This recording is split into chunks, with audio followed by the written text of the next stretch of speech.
Hello les licornes apaisées, donc nous sommes le 14 décembre et nous découvrons le 14e conte. J'espère que les contes précédents vous ont ravis. Et le conte du jour s'appelle Le moine et le novice. C'est un jour de mousson, donc cette pluie assez terrible qui tombe sans discontinuer et qui creuse des rigoles et qui fait dégager les pierres. Le moine et le novice avancent le dos courbé. Ils sont attendus ce soir-là dans le monastère, plantés tout en haut de la montagne. Ils avancent, mais ne perçoivent à peine plus de 3 pas devant eux.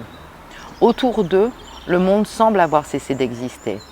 Ils ont ôté leurs sandales de cuir détrempées, qui sont dans un tel état qu'elles leur scient les pieds. Donc ils marchent pieds nus, butant sur les pierres, s'écorchant les pieds, sans relâcher. Leur tenue monastique leur colle au corps. Ils luttent, mobiles statues, s'aidant de bâtons pour avancer à contre-courant. Des flots de boue dévalent, tourbillonnent autour d'eux, entre mollets et genoux.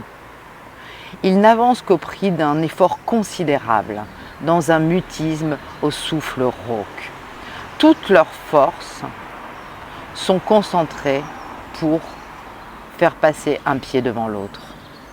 Ils souffrent des hanches, les muscles des cuisses brûlent sous l'effort. Une crampe parfois les arrête. Ils saisissent alors à pleine main le membre douloureux, le secouent, le battent de petits coups saccadés, le frottent pour le réchauffer. Et quand la crispation cesse, ils inspirent, soulagés, et repartent aussitôt vers le monastère perdu dans la brume. Enfin, la pluie cesse, laissant derrière elle une luminosité insaisissable, des couleurs avivées par l'eau, une odeur musquée de mousse et de vase. La route réapparaît, les montagnes se révèlent, ils s'arrêtent pour tordre leurs vêtements et vider le fond des bols suspendus à leur ceinture, puis ils reprennent la route. Au détour du chemin, ils tombent devant une femme, trempée, qui considère, consternée, le fleuve grossi par la mousson qui lui barre le passage. « Mère !»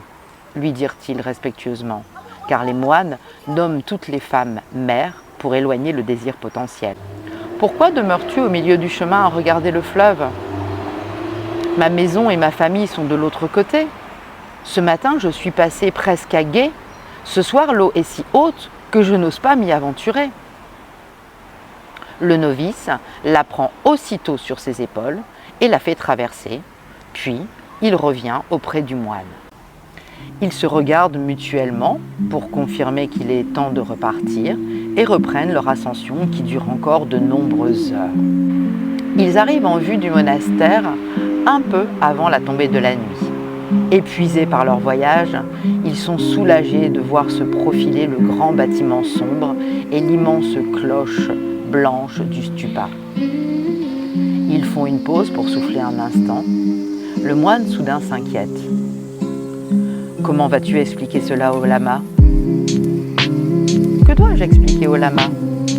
Cette femme que tu as prise sur tes épaules ?» Le novice éclate de rire. « Moi ? Je l'ai laissée sur l'autre rive. Et toi, l'as-tu vraiment portée tout ce temps ?